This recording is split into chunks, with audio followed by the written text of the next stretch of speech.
Hola, muy buenos días a todos. Mi nombre es Manuela y hago parte del equipo de Conecta Américas. Bienvenidos al webinar de hoy, 7 pasos para la exportación exitosa. Entendemos que como empresarios cada vez quieren hacer más y mejores negocios. Por eso, en este webinar les plantearemos los 7 pasos que deben seguir para exportar y sobre todo mantenerse exportando. Brevemente, permítanme saludar a los nuevos miembros de conectamericas.com y a todos aquellos que nos acompañan por primera vez en esta serie de webinars. Conecta Américas es la plataforma para hacer negocios más importante de América Latina y el Caribe. Es una plataforma virtual totalmente gratuita, que tiene como objetivo conectar a las pymes de la región con nuevas oportunidades de negocio y ofrecerles entrenamiento en línea e información sobre servicios de apoyo empresarial. Como parte de estas capacitaciones, les ofrecemos a todos ustedes estos seminarios en línea gratuitos, en los que les acercamos expertos de talla mundial para que discutamos tendencias en sus industrias, oportunidades comerciales en distintos mercados, discutamos sobre herramientas de gestión empresarial, entre otras cosas. Este y muchos otros cursos y seminarios en línea están disponibles en la Academia Conecta Américas. Así que los invitamos a participar activamente en conectamericas.com. Esa herramienta es de ustedes. Aquí van a poder encontrar anuncios de compra de grandes empresas de los gobiernos de la región y del Banco Interamericano de Desarrollo, encontrar nuevos proveedores para su empresa, conectarse con empresarios de la región y del mundo y entrenarse con los cursos en línea y webinars. También los invitamos a que sigan a Conecta Américas en Facebook, Twitter, Instagram y LinkedIn para mantenerse informados con las últimas novedades y los premios que tengamos para ustedes. Ahora permítanme presentarles al especialista que va a presentar el webinar de hoy, el doctor José Faustino Barrón Domínguez. El señor Barrón tiene doctorado de Ciencias Administrativas. Él es socio fundador y director general de la empresa de comercio exterior Interacción Internacional. Tiene más de 30 años como consultor para el desarrollo de cadenas de suministro para el comercio internacional. Fue consultor internacional en planeación estratégica y táctica del Banco Mundial para la AMIJ.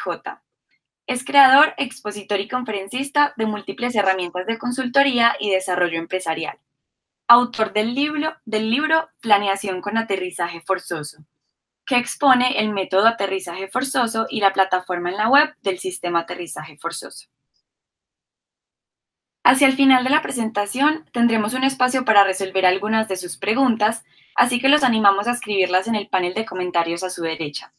Yo recogeré sus preguntas para que Faustino les dé respuesta hacia el final del webinar. Nuevamente bienvenidos y le doy la palabra al señor Faustino. Muchas gracias, Manu. Encantado de compartir con ustedes este espacio y tengo la pretensión estoy abriendo la pantalla para tener la posibilidad de compartir con todos ustedes el material.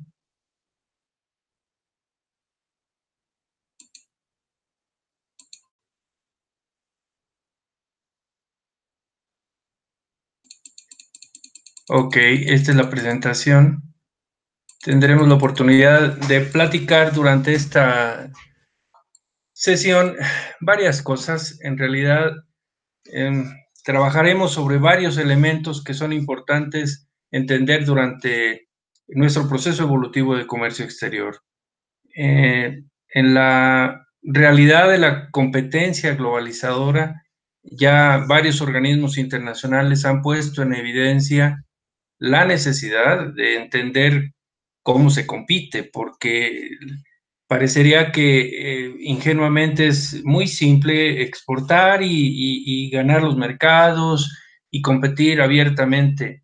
Y es particularmente crítico entender cómo se hace este proceso.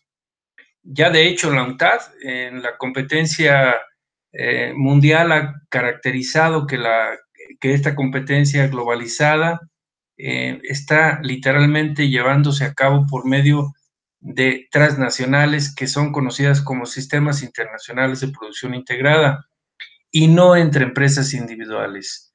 Ya entenderemos qué es ese concepto de CIPI, porque al final de cuentas el que la globalización exista da posibilidades de andar por todo el mundo compartiendo, vendiendo, comprando y obviamente buscando las mejores oportunidades de competencia. Eso lleva a la competencia de manera directa y los resultados que hemos conseguido, de acuerdo con la CEPAL, es que el 95% del comercio internacional es controlado por estos SIPI, Sistemas Internacionales de Producción Integrada. Parecería, en consecuencia, pues muy simple, si ya ellos están compitiendo, si ellos tienen el control del mercado mundial, pues no nos deja nada. Al contrario, precisamente porque ellos controlan el mercado mundial, es necesario entender cómo operan y cómo podemos articularnos con ellos, porque no están cerrados absolutamente. Están ellos cada vez más buscando nuevos proveedores en el contexto internacional para poder abastecerse de múltiples insumos, materias primas o productos terminados que necesitan para atender sus demandas de los mercados en múltiples regiones en las que ellos están trabajando. Así que, sin que necesariamente pensemos en competir con ellos, más bien hay que pensar cómo nos podremos articular directamente con ellos o con nuestros propios SIPIs, porque también podremos construir nuestros propios SIPIs para participar en este contexto internacional.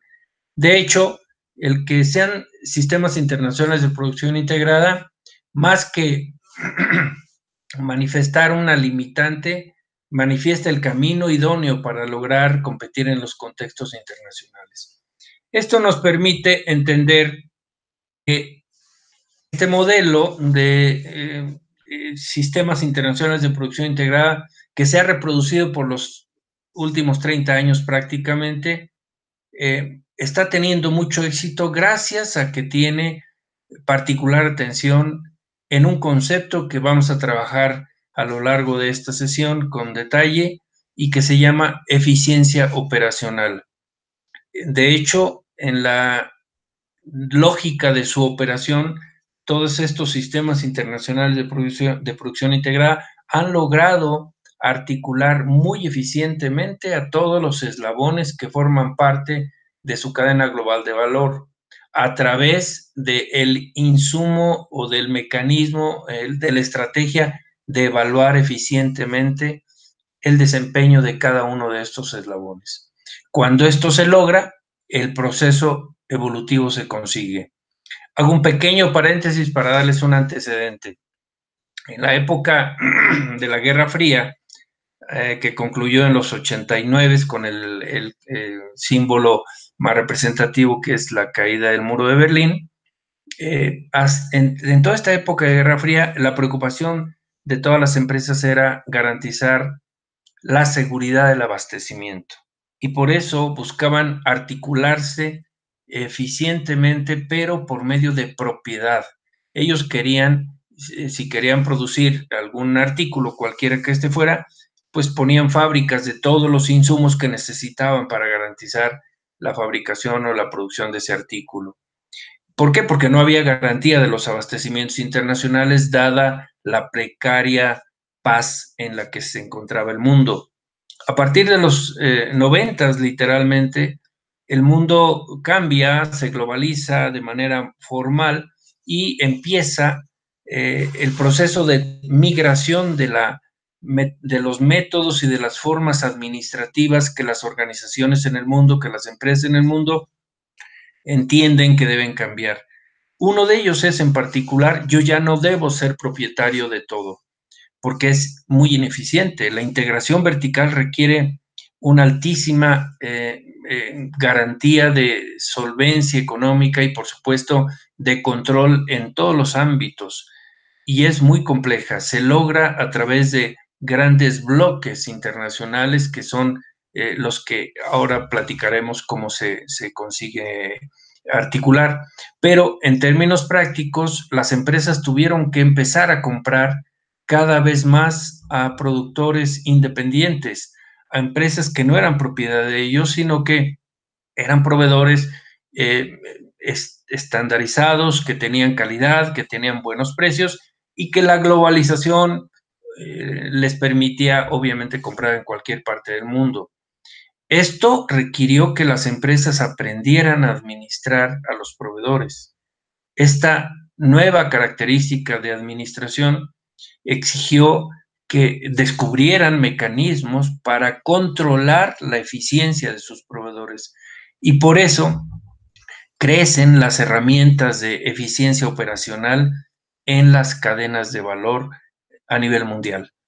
Por eso los sistemas internacionales de producción integrada son capaces de mantener la fuerza y el poderío que les da la articulación eficiente, gracias a que son muy cuidadosos en la observación de la eficiencia en cada eslabón del proceso productivo. Así que si los IPIs, al final de cuentas, en el contexto internacional, son organizaciones internacionales articuladas verticalmente desde el mercado hasta la materia prima para conseguir el abastecimiento en tiempo y forma de los insumos, materias primas, productos intermedios y productos terminados que se requieren obviamente para abastecer a los mercados que atienden, pues entonces tendremos que entender que ellos tienen ya descubierto un excelente herramental y un mecanismo formidable para lograr ser buenos competidores en el contexto internacional. Y nosotros, como incipientes o ya operadores internacionales, tenemos que tender también a aprender las técnicas que ellos están haciendo, en particular a cuidar el proceso evolutivo de cada uno de los eslabones que forman parte de nuestra cadena de abastecimiento que garantiza las exportaciones que estamos realizando. En este contexto,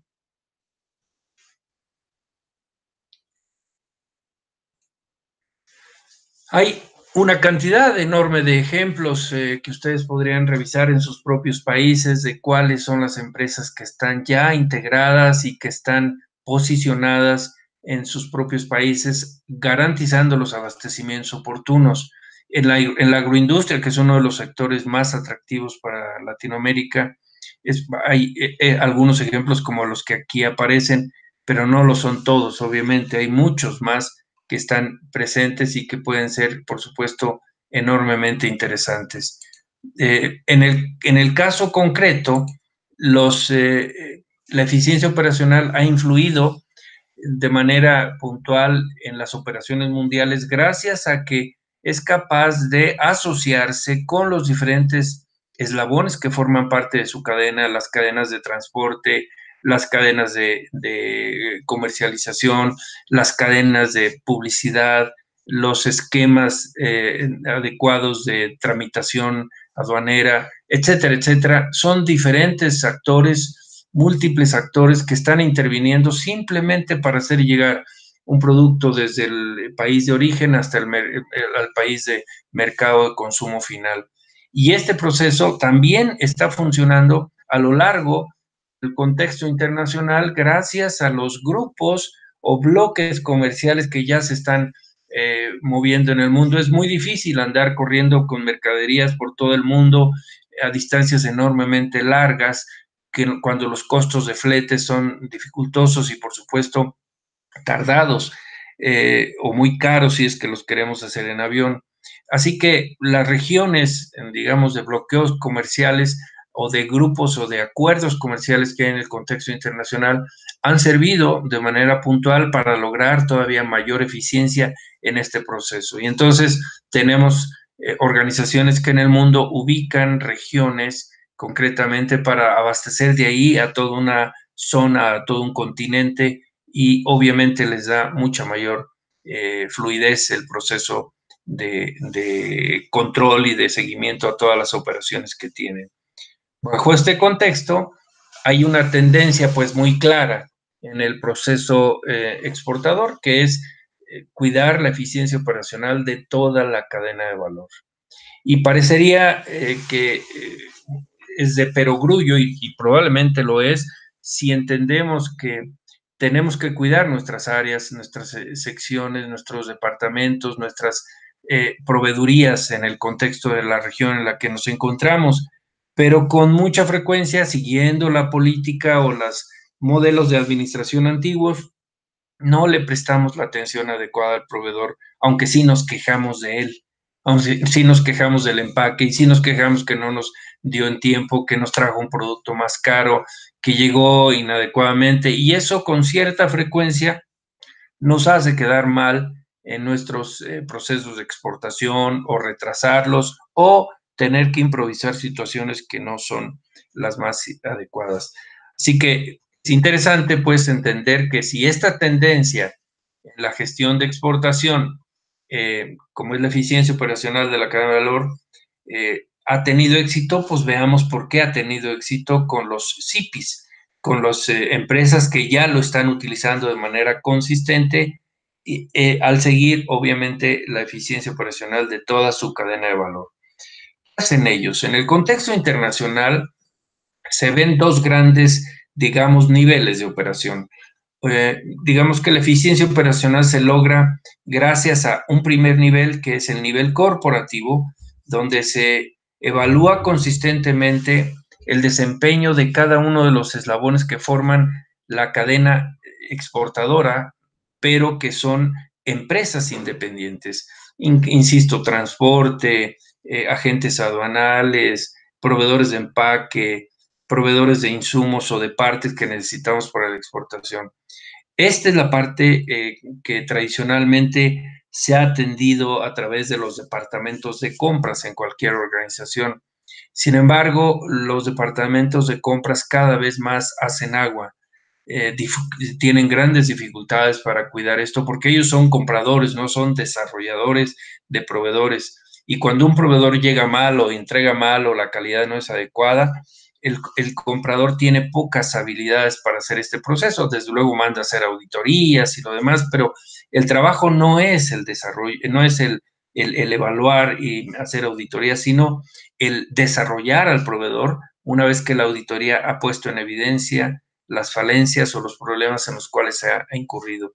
Así que los departamentos de exportaciones o los departamentos de compras deben conformar bloques al interior de sus propias organizaciones que hacen articulación de comités de compras, en donde intervienen los departamentos de producción, los de exportaciones, por supuesto, legal, finanzas, toda calidad, todas las áreas que ya forman parte de una organización y no dejarle el problema exclusivamente al de compras. Tú garantízame abastecimiento con la mejor calidad, precio, tiempo de entrega. No, no lo pueden hacer solo ellos, no son capaces. Normalmente los departamentos de compras tienen funciones y habilidades técnicas muy específicas, pero lograr la eficiencia de la cadena completa requiere otro conjunto de habilidades, como ya veremos en un ratito más. El tema es que no basta, pues, el análisis a nivel corporativo, en donde se evalúa el desempeño de las empresas proveedoras, sino también el análisis a nivel negocio, cuando hablamos de la cadena interna de valor. Y que parecería que era un tema que no estaba tradicionalmente, digamos, en la palestra y siendo manifestado como una problemática, cada vez se ha puesto en evidencia que es el inicio de los graves problemas de las organizaciones en el contexto de las exportaciones globales. Si yo no soy capaz como empresa de controlar a nivel negocio, a nivel de mi cadena interna de valor, quiero decir, entre mis departamentos, todo el proceso de eficiencia de abastecimiento, menos lo voy a lograr cuando empiezo a trabajar con empresas que no son propiedad mía y que están obviamente fuera de mi control. Este trabajo, pues, se tiene que hacer, la eficiencia operacional, se tiene que trabajar en los dos niveles, y esto es lo que hacen los IPIs. Esto es lo que se maneja como una tendencia de vanguardia en el contexto de las exportaciones. El nivel corporativo y el nivel de negocio o cadena interna de valor. ¿Cómo funciona a nivel corporativo? En el ámbito corporativo, los procesos son tradicionalmente múltiples, digamos, embates y de múltiples peculiaridades, pero podríamos resumirlos en cuatro cosas que creo que son fundamentales. Primero, cualquier empresa en el contexto internacional debe tener una muy clara conciencia de la responsabilidad social corporativa que le representa participar en el contexto internacional, en las mercaderías y obviamente en el comercio internacional. Esto requiere de un diseño de una filosofía y un código de conducta de responsabilidad social corporativa para todos los eslabones de su cadena de valor. Y los hippies lo tienen y marcan pauta y definen muy claramente cuáles deben ser los comportamientos y cuáles deben ser las filosofías en torno al desarrollo y al de abastecimiento de proveedores. Tristemente, con mucha frecuencia, son más bien modelos o filosofías enfocadas a la explotación de los proveedores más que al desarrollo de los mismos. Pero en el contexto internacional está tendiendo cada vez más hacia el desarrollo en lugar de la explotación, porque la explotación lo único que hace de los proveedores es la desaparición de los mismos. Y es muy complejo volver a sustituir, conseguir otro y cada vez otro y otro, porque las empresas que los explotan, que los van, digamos, esquilmando sistemáticamente, terminan por quedarse sin proveedor y conseguir nuevos proveedores y que se adopte y se adapte a nuestras circunstancias requiere tiempo, dinero y esfuerzo que nos pega en el ámbito de las exportaciones. Así que es mejor tener un proceso de responsabilidad social corporativa muy bien diseñado, con una filosofía de desarrollo de proveedores, con códigos de conducta enfocados a generar la garantía del abastecimiento permanentemente en el largo plazo.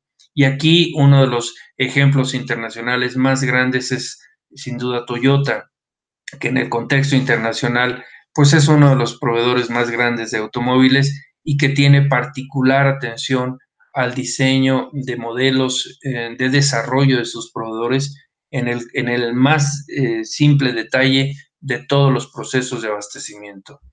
El segundo elemento tiene que ver con la integración de la cadena de valor. Hay empresas que suelen pensar que para exportar hay que tener toda la cantidad de departamentos y la propiedad de todas las cosas que se requieren para lograrlo. Esto no es factible, por lo menos en el inicio de las exportaciones, y es enormemente costoso. Así que hay que tener una visión integral de la cadena de valor, pero buscando la articulación mediante el tercer factor que uno está considerando, que son justamente las alianzas estratégicas. En lugar de comprar, en lugar de tener posesión, en lugar de invertir en las empresas proveedoras, es conveniente buscar mejor alianzas estratégicas por contratos, por convenios que les den incluso seguridad y prioridades a la hora de exportar, a la hora de prestarles los servicios o a la hora de abastecerlos. Estas alianzas estratégicas con eslabones especializados, por supuesto, generan valor para garantizar la integración vertical que va desde el campo o la industria hasta el mercado final que están atendiendo. Y esta es la única forma de abatir costos. Esta es una de las más eficientes, por lo menos, de garantizar la oportunidad, la calidad y, por supuesto, los enormes esfuerzos de abatimiento de costo que tiene que hacer cualquier organización en el contexto de las exportaciones. Alianzas estratégicas es el reto. Y el cuarto punto, por supuesto, hablando de la tendencia de la que hemos venido platicando, es la evaluación continua de la eficiencia operacional. Este es el proceso que pone en relevancia la mecánica que detona todo el trabajo de desarrollo de proveedor. Mientras yo no evalúe o mientras no se evalúe a un proveedor de cualquier parte de nuestra cadena de abastecimiento, interna o externa, con números y con retroalimentación permanente que veremos en un momentito más cómo se hace. Yo no tengo elementos para insistir y garantizar el abastecimiento cada vez mejor de los productos o insumos o servicios que me preste. Así que la evaluación es el factotum del propio proceso evolutivo de las empresas. Y si esa evaluación la hacemos integral, obviamente holística en el sentido más amplio de la palabra, desde la parte humana de los integradores de la empresa hasta la parte tecnológica y, por supuesto, económica y comercial, lo que tenemos es una garantía de desarrollo de proveedor que termina por darnos un empuje enorme a nuestra propia cadena de abastecimiento en el contexto internacional. A nivel negocio, por supuesto, decía yo, prestamos poca atención.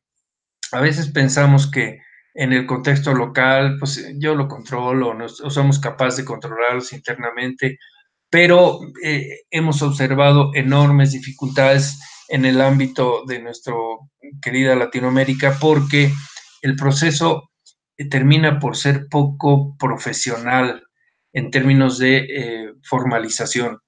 El primero de los elementos que sugerimos es la constitución de gobiernos corporativos dentro de las empresas. Esto significa desarrollar protocolos familiares y gobiernos corporativos en las empresas que se derivan de estas empresas o de estas familias. Normalmente prestamos poca atención y pensamos que, pues, como el papá o la mamá deciden, pues todo va a suceder bien en el camino y conforme nos avanzamos hacia la formalización de empresas, los procesos empiezan a fallar cuando los hijos o las herencias o las faltas de alguno de los familiares que tomaba decisiones son evidentes. Entonces es importante, así como contemplamos que nuestra empresa va a durar muchos años o deseamos por lo menos, también establecer protocolos familiares que nos garanticen ese trabajo de evolución hacia estándares de desempeño superiores en las empresas. Un momentito, por favor. El segundo elemento tiene mucha relevancia también porque cada vez más las organizaciones cuidan la estandarización de sus productos y hay una enorme cantidad de estándares internacionales que nos ayudan a cuidar dependiendo del sector en el que nos encontramos. Sanidad e inocuidad alimentaria, por ejemplo, en alimentos, o el HACCP en alimentos, en procesos agroindustriales, el ISO 9000 en sus variantes y múltiples vertientes que tiene en el contexto de la industria, el BDA 6.1 que es muy específico para Europa, en fin, cada región del mundo tiene estándares de desempeño o estándares de calidad que cuida, porque lo que buscan al final es garantizar el aseguramiento de la calidad en todos los procesos productivos y obviamente de comercialización que se tienen. Así que si pensamos que algún día queremos llegar a ser grandes exportadores, más nos vale pensar que tendremos no solo uno, sino varios estándares perfectamente implantados en nuestra organización, porque dependiendo de cada región nos van a pedir estándares de diferente tipo.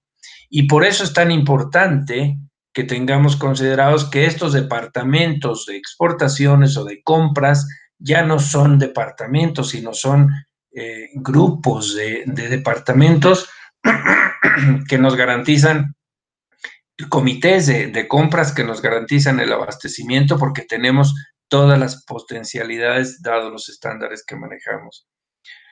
Un tercer factor, por supuesto, es elaborar un proceso de planeación estratégica y táctica. Tristemente es un factor que poca atención le prestamos en Latinoamérica.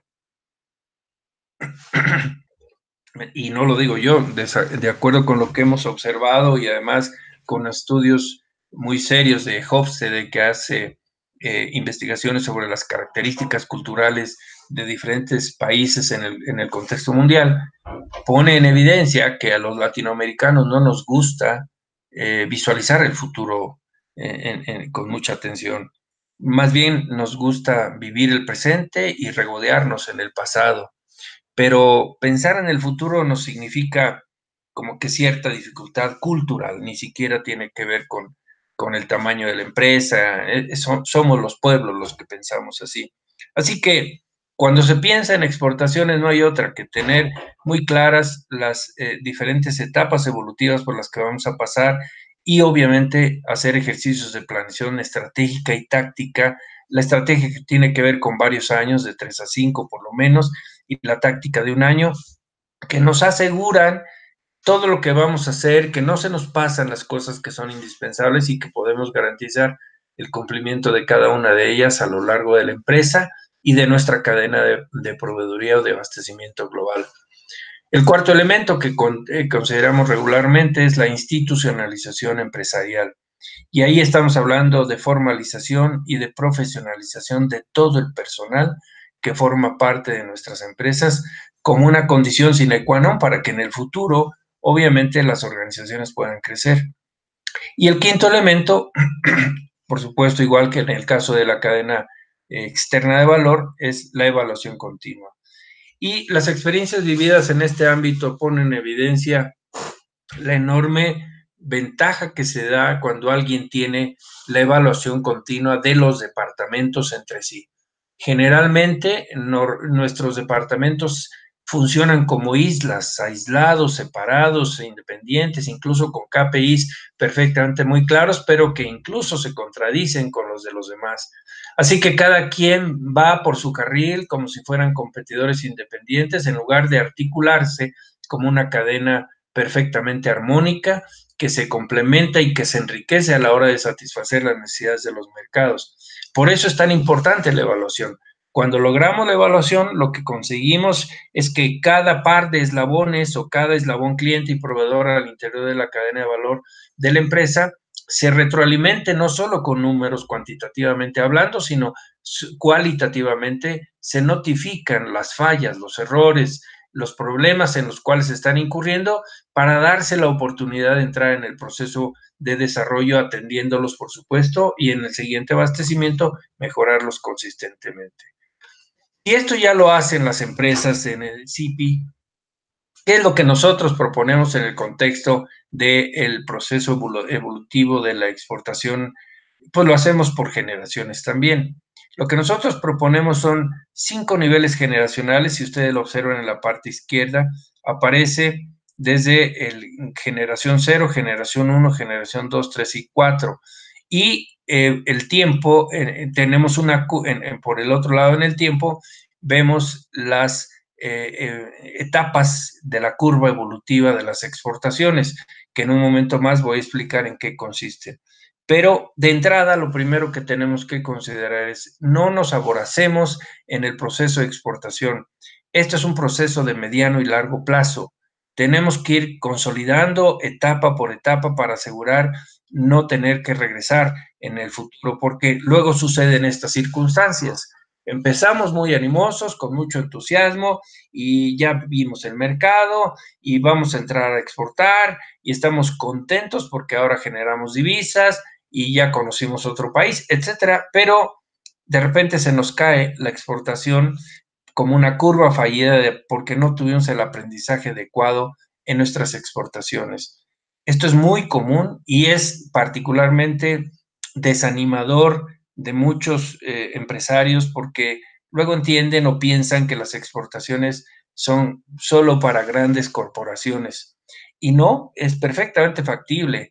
De hecho, la preocupación más grande en el contexto de la exportación de un empresario tendría que ser cómo llevo mi empresa de manera consistente a través de las diferentes etapas generacionales para que me garantice que una vez que paso a la generación siguiente, ya no tengo que regresar, sino que voy cada vez más progresando porque he dejado y consolidado perfectamente la etapa anterior. Este proceso implica, por supuesto, entender cuáles son los errores más comunes. Cuando tenemos esta caída en nuestra primera exportación, es muy probable que hayan sucedido cosas como las siguientes: carencia en la evaluación del desempeño de la cadena de valor, que es uno de los fundamentales; falta de conocimiento del mercado. Pues es que tuvimos un cliente, nos pidió cosas y le mandé, pero pues yo no entendí el mercado, no lo analicé, no vi si había competencia, en fin, no conocemos el mercado. Extrema diversificación de los mercados. Con mucha frecuencia alguien se entusiasma y dice, ay, mira, este producto puede tener nuestro éxito en tal y tal y tal y tal y tal región. Empecemos de una vez con todos.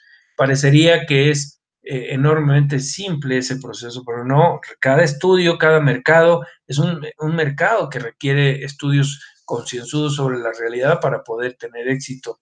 Entonces, no hay que diversificarse de inicio tanto, empezar con uno y de ahí continuar progresivamente. Desconocimiento de la mecánica de exportación de cada país, obviamente es una dificultad que nos ayuda mucho las compañías de paquetería que nos ayudan a transportar los productos, pero también las agencias aduanales y las propias embajadas y gobiernos en nuestras embajadas de nuestro país, en los diferentes países, nos dan también información. Hacemos cálculos eficientes del precio de exportación y luego resulta que es más caro andar exportando que lo que nosotros podemos vender en el mercado nacional. Falta de conocimiento del cliente, no entendemos sus peculiaridades, sus especificaciones, sus necesidades puntuales y, por supuesto, incumplimiento en tiempos y cantidades de entrega. Existen algunos otros errores, que es, por ejemplo, variación errática de la estrategia de mercados, deficiencias en las especificaciones de calidad, que no las entendemos, insuficiente e inoportuno servicio y asistencia. Ya vendimos algo y nos llaman para preguntar alguna cuestión, cómo se mantiene el producto, cómo se debe procesar, etcétera, y nadie les da información. Y esto es una carencia muy, muy crítica. Y por último, pretender hacer esto solo, sin integrarse en cadenas de globales de valor. Y no digo que vayamos siempre a buscar a las cadenas de valor, globales de valor, sino que busquemos dónde nos articulamos. Incluso hay compañías que sin saberlo empiezan a exportar, pequeñas empresas que empiezan a exportar y sin darse cuenta ya están involucrados en cadenas globales de valor y cada vez más los productos son más demandantes, más calidades, más volúmenes. Y uno de los enormes errores de empezar a exportar es, que no está aquí, por cierto, es pensar que con el volumen de producción que yo tengo puedo abastecer lo que me pidan del mundo. Algo que puedo darles como experiencia personal es muy clara.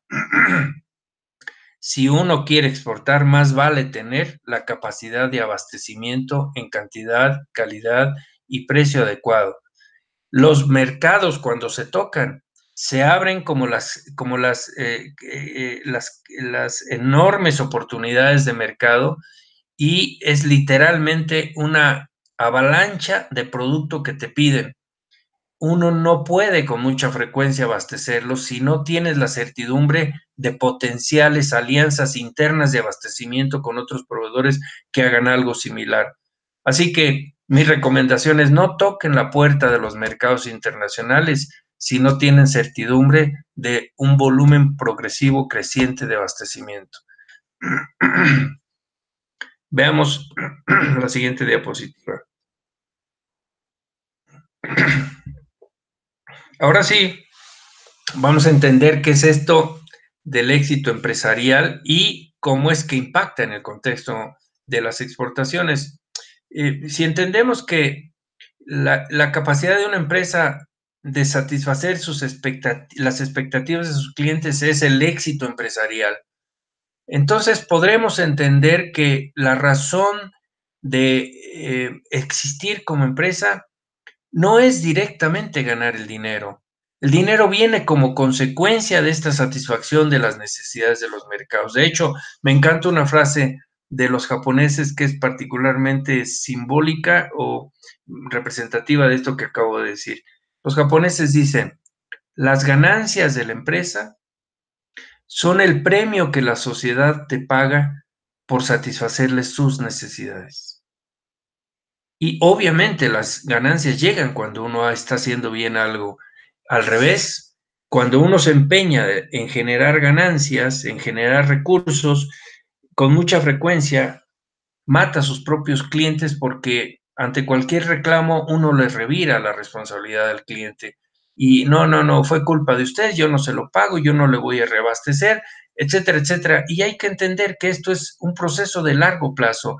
Mantener a los clientes en el largo plazo significa satisfacer o incluso superar las expectativas que ellos tienen de nuestros productos.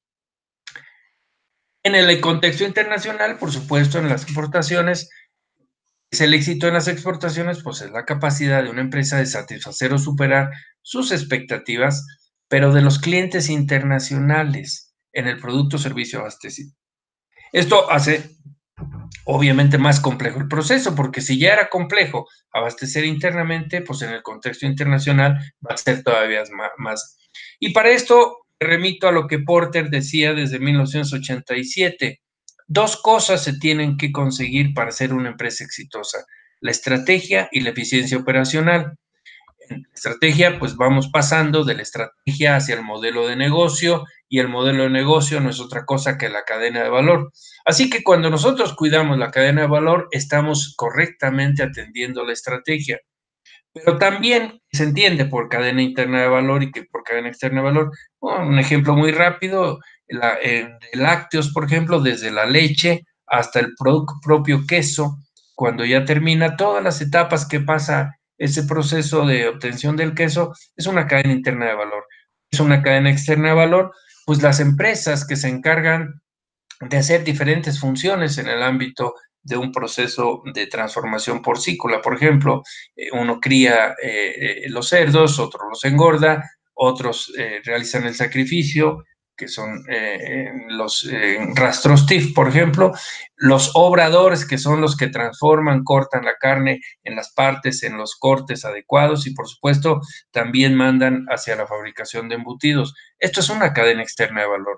Entendiendo pues qué es una cadena externa de valor y qué son las estrategias que se convierten en modelos de negocio y en cadenas de valor, entendamos ahora qué es la eficiencia operacional. Y la importancia de evaluar pues nos lleva a entender que es importante que la cadena de valor exportadora esté presente en todos los eslabones que trabajan en ella, y particularmente cuidando la satisfacción de los insumos o de los abastecimientos cuando estos son evaluados consistentemente. Por eso tenemos estos sistemas de evaluación. Y aquí viene una doble función que es muy importante. Todos los eslabones de una cadena de valor hacen una doble función: o son clientes, que es la C que aparece en cada círculo, o proveedores, que es la P. Son clientes y o proveedores, como un sistema binario, no pueden serlo al mismo tiempo. O se comportan como clientes o se comportan como proveedores. Si son proveedores, ellos abastecen al siguiente eslabón en su función de cliente cuando están abasteciendo. Por eso la raya de abajo, las flechas de abajo, muestran que hay una secuencia en la cadena. Hacia la derecha, por supuesto, estaría consistentemente el cliente final. Pero en la parte de arriba, el cliente consistentemente tiene que también estar retroalimentando y evaluando el desempeño del proveedor. Cuando este proceso se da, se cierra el círculo virtuoso y tenemos un proceso progresivamente evolutivo de mejora continua, en el que consistentemente el proveedor está siendo retroalimentado por el cliente, y este le ayuda a mejorar y cada vez se compromete a hacer mejores cosas, lo que garantiza obviamente las exportaciones consistentes y de largo plazo. Es entonces lo que hemos hablado casi 40 minutos durante toda esta sesión de eficiencia. ¿Qué es la eficiencia operacional? Pues es la capacidad para satisfacer las especificaciones de producto o servicio demandado por el cliente. Y se compone de 5 factores: calidad, tiempo de entrega, servicio, asistencia técnica y precio. Estos elementos, que son los que al final de cuentas vamos a medir sistemáticamente con la eficiencia operacional, se deben realizar en el contexto de relación cliente-proveedor. Y aquí pongo un ejemplo del proveedor que engorda cerdos y que los abastece en pie al cliente, que puede ser el obrador, que puede ser el rastro o el sacrificio. Pero cuando éste lo retroalimenta en estos 5 factores: en calidad, tiempo de entrega, servicio, asistencia técnica y precio. No me gustó tu cerdo, llegó con mucha grasa, lo trajiste de más peso, yo te había pedido 120 kilos y me lo trajiste de 150, etcétera, etcétera, etcétera. Y cada comentario que le hace termina por ser una oportunidad de mejora consistente. Nosotros definimos al sistema de evaluación de manera formal como 3 factores, en donde evaluamos la eficiencia operacional, que es la calidad, el tiempo de entrega, el servicio, la asistencia técnica y el precio, que ya mencioné. Pero también hay otras 2 actividades que le dan complementariedad a este proceso, y que son las actividades de mejora continua. número y calidad de los proyectos de mejora y, por supuesto, un sistema de aseguramiento de la calidad que nos garantiza el aseguramiento de la calidad y la certificación en una norma. Este modelo de evaluación sistemático y complementario lo hemos puesto en práctica N veces en organizaciones y esto nos hace crecer en un promedio alrededor del 30% de la eficiencia operacional en una empresa durante un año. Esto es mucho cuando ya lo vemos en el contexto internacional, las exportaciones. Aquí muy brevemente un ejemplo nada más de la calidad. Observen, por favor, me regreso a la diapositiva anterior. Estoy en la eficiencia operacional. Solamente voy a tomar este concepto de calidad. Nada más para que vean un pequeño detalle. El reporte de la calidad tiene que ver con las especificaciones acordadas. Primero, por supuesto, en este caso estoy evaluando brócoli, 10 toneladas por semana, tamaño, manchas, empaque, color. Y aquí hay una ponderación que marca obviamente la relevancia que tiene cada uno de estos factores cuando se exportan. Y por supuesto, la calificación que nos da el cliente respecto de lo que percibió en cantidad, de lo que percibió en tamaño, en manchas, y estas son calificaciones que emite normalmente el departamento de calidad del cliente. La evaluación, por supuesto, es la multiplicación de estos dos factores y nos da una brecha. En este caso, por ejemplo, esta empresa recibió 87.68 de calificación y tiene una brecha de 32. Pero la última columna es la columna más importante. En esta columna lo que tenemos es la eficiencia mostrada en cualitativamente. O sea, nos da los elementos, llegaron solo 9 toneladas, en el caso de tamaño, de los 9,000 kilos que llegaron, el proveedor entregó 1,080, estaban fuera de especificaciones, etcétera, etcétera. Estos insumos, estos comentarios cualitativos son los que nos sirven para mejorar al proveedor. Si tienen un departamento de desarrollo de proveedores, en estos factores es en los que se puede enfocar para desarrollar y obviamente progresar, hacer que el proveedor desarrolle. Tenemos esta tabla, que es una tabla muy interesante y que me tardo 30 segundos en explicárselos. En realidad lo que ustedes observan aquí son los niveles generacionales. Cuando hablamos de proveedores, estamos hablando de 5 niveles generacionales, empezando por propedéutico, primera, segunda, tercera y cuarta generación. Pero hacia la derecha, las calificaciones que se van mostrando tienen una connotación, se le puede llamar potencial, no satisfactorio, restringido. Entonces, dependiendo de las calificaciones que yo obtengo, no solo de calidad, sino en todos los factores que estoy aquí mencionando de la eficiencia operacional, esa sumatoria la vierto en esta tabla y puedo determinar perfectamente, es un proveedor incipiente, muy bien, es propedéutico, ¿y cuánto sacó? 30 puntos, entonces le voy a llamar potencial. Ah, no, sacó 70 puntos, entonces se llama confiable. Por último, sacó 94 puntos, es un proveedor asociado. Y cuando yo voy capacitando a cada proveedor en las correcciones permanentes del desempeño, lo voy pasando a primera, segunda, tercera, cuarta generación de manera sistemática cada 6 meses. Eso permite que un proveedor en el ámbito de la cadena de valor de las exportaciones, que era malo al principio, que era ineficiente, en términos de 2 años y medio es un proveedor altísimamente recomendable, asociado en todos los ámbitos, de cuarta generación en términos evolutivos y, por supuesto, muy confiable cuando llegamos a las exportaciones. Hacia allá tendríamos que llevar a todos nuestros proveedores de todas nuestras cadenas de valor.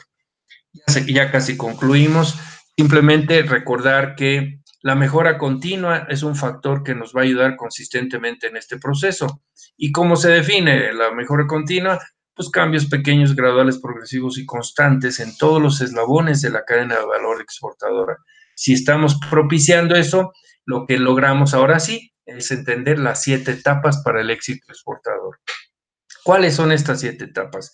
Identificar las necesidades del mercado. La segunda, definir especificaciones del producto. Tercera, vender por contrato. Cuarto, comprar insumos. 5, producir en tiempo y forma. 6, entregar y cobrar. Y por supuesto, la séptima, que es la más relevante de todo, evaluar la satisfacción del cliente. Cuando esto lo vemos en una gráfica, ahora sí integral, podemos entender, por un lado, las generaciones evolutivas y por otro lado, qué etapas de este proceso de desarrollo de los exportadores podemos ir haciendo, la etapa 1, 2 y 3, que me refiero a estas etapas 1, 2 y 3, o por supuesto la etapa 4 y 5, que se refiere a la etapa llevar a cabo ya la comprar y producir y entregar, o la última, que es la 7, que nos da consistentemente los momentos en los cuales tenemos que hacer. Si lo vemos ya en el proceso de la curva de evolución de las exportaciones, tenemos este proceso articulado. Y les voy a dar el ejemplo con una empresa que es fallida. Fíjense, una empresa que es fallida pertenece obviamente a la primera generación porque ya alcanzó a brincar la etapa preexportación, realizó ya las etapas 1, 2 y 3, 4, 5 y 6, pero se atrevió a exportar y se le cae la exportación porque no tuvo probablemente buen énfasis, mucho énfasis en el cuidado de las especificaciones de los mercados, los precios, las características del mismo mercado, la competencia y demás. Y entonces, este es un proceso que le va a generar un costo adicional y que sobre todo le va a desmotivar consistentemente este trabajo. Cuando hacemos esto, tenemos que considerar que hay un desarrollo de la empresa exportadora que se tiene que llevar a la práctica. Entonces, lo que estamos estableciendo es que las empresas, desde que están en su etapa inicial, en la etapa cero, generación cero, debieran tener un proceso de asistencia por parte de quien corresponda, proveedores de servicios y de desarrollo locales o internacionales, que le puedan ayudar consistentemente a lograr pasar por las diferentes generaciones y consolidarse como una empresa exportadora. De esta manera, lo que tenemos es que las 7 etapas para el éxito exportador se van consistentemente reproduciendo y obviamente en este proceso entendemos que es un círculo virtuoso que nos lleva consistentemente por todas las etapas. Por ejemplo, siguiendo desde del 1, 2, 3, 4, 5, 7, sistemáticamente el evaluar consistentemente en el trabajo nos da una ventaja de superioridad. Concluyo comentándoles que los retos para una empresa exportadora es cuidar el desarrollo de su cadena interna de valor. Y por supuesto, esto implica realizar alianzas estratégicas que implique firmar acuerdos con todos los eslabones que forman parte de la cadena. Por supuesto, evaluar consistentemente la eficiencia de los diferentes eslabones para que tengamos retroalimentación y obviamente apoyarlos en su proceso evolutivo. Un proceso de mejora continua que implique que en todas las áreas tenemos que trabajar para desarrollar y completar las exportaciones adecuadamente y, por supuesto, hacer en una plataforma que nos permita publicar consistentemente las evaluaciones, hacer eco y énfasis de la necesidad de que todo mundo entienda que tiene que ir comparándose y mejorando consistentemente en este proceso. Con esto prácticamente concluyo la exposición. Entiendo que estamos en tiempo, pero aún así, a lo largo de esta exposición pudieran haber surgido algunas preguntas. Manu, si hay alguna consulta de parte de los oyentes en este webinar, me gustaría escucharla y si no, pues pasamos a la siguiente etapa. Faustino, muchísimas gracias por compartir tu conocimiento con nosotros. Te voy a hacer un par de preguntas entonces. La primera es, ¿qué le recomiendas a los empresarios para hacer un cálculo acertado del precio de exportación? Regularmente lo que tienen que considerar es, primero, tomar referencia de todos sus costos internos, que con frecuencia se nos olvidan, por ejemplo, los costos indirectos. En el contexto internacional es muy común encontrarse compañías que compiten con precios, pero que le llaman costos directos. No meten todos los costos indirectos dentro de la organización, dentro del precio que están vendiendo. Y sin embargo, esto lo hacen sobre todo compañías que ya tienen grandes volúmenes de exportación.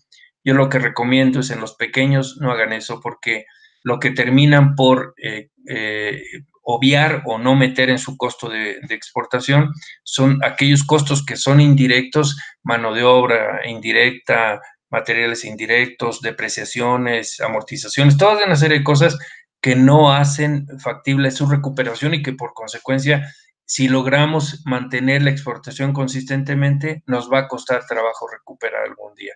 Es mejor llegar a los mercados internacionales con los costos completos y garantizar, aunque sean márgenes pequeños de exportación, de utilidades, perdón, que cada exportación nos garantice tener todos los costos internos de la operación de la empresa.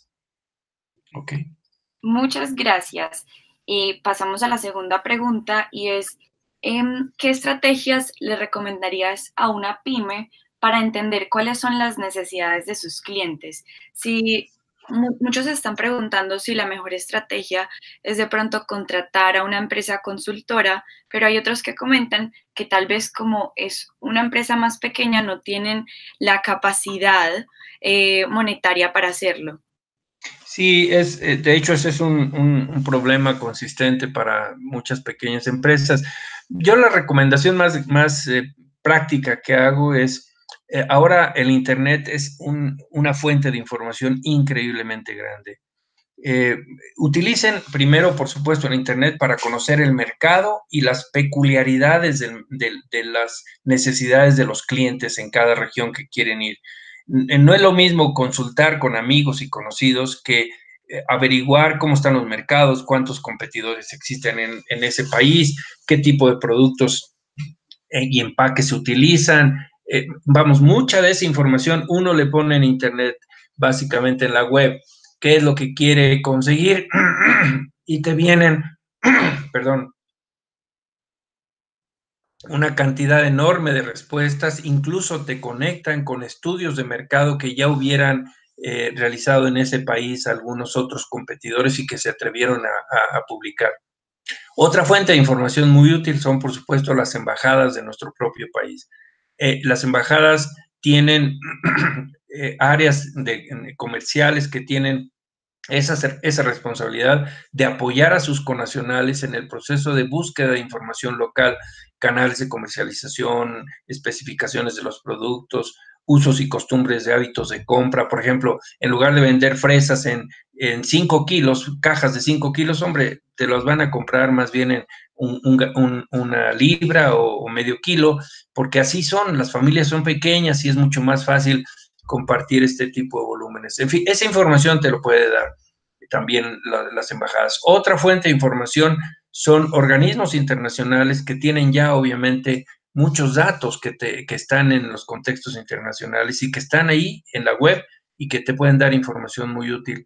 Y una recomendación muy útil es conozcan el país.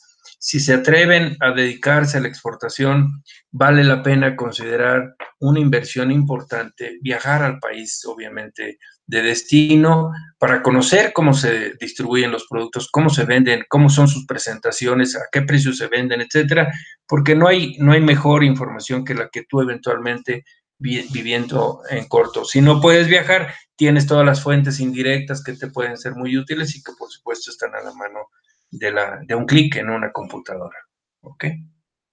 Perfecto. Aquí quisiera aprovechar también para invitarlos a todos a mirar los webinars que hemos hecho en semanas anteriores y los artículos que hemos estado publicando que quizá también los puedan ayudar en este frente. Y la última pregunta que te queremos hacer es, ¿qué le dirías a una empresa que logró exportar después de mucho tiempo, pero tuvo una experiencia negativa cuando lo logró hacer? Estas son de los momentos álgidos que tiene que considerar una empresa y sobre todo el empresario, que no se dé por vencido. Normalmente se va a encontrar uno en la vida y en las exportaciones es muy común mucha gente que se la pasa literalmente defraudando y generando problemas para los que a veces somos poco previsores de esas circunstancias. Por supuesto que no se dé por vencido, hay muchas otras clientes y consumidores, hay otros canales y lo más importante es que ya tuvo una evidencia y es que su producto gustó en ese mercado. Seguramente la otra persona o el proyecto fallido, quiero suponer que alguien no le pagó o no sé cuál es la razón, pues, pero si fuera el caso, y ya tuvo la experiencia positiva en el sentido de que pudo exportar el producto, ya conoce el canal, ya conoce las formas de hacerlo y en el mercado en el mercado al que exportó gustó su producto, que vea las partes positivas. que vea siempre con optimismo el proceso exportador, porque así es el proceso exportador. No todo es perfecto, no todo es maravilla. Siempre tiene que estar atento a cualquier circunstancia que pueda resultar negativa y sobrellevarla y a veces, como dicen por ahí, soportar el golpe y continuar en la vida, porque hay mucho más futuro positivo que negativo en las exportaciones, por supuesto. Okay. Muchas gracias por el mensaje, creo que fue gran inspiración para todos. Te quiero agradecer, Faustino, por compartir tu conocimiento. Es un tema algo complicado, pero que tú lo hiciste de una manera muy fácil y todas las personas están comentando lo mismo, están muy agradecidos. Y bueno, les comenté por los comentarios que teníamos una sorpresa o un anuncio que hacer. Entonces, les voy a compartir acá la pantalla.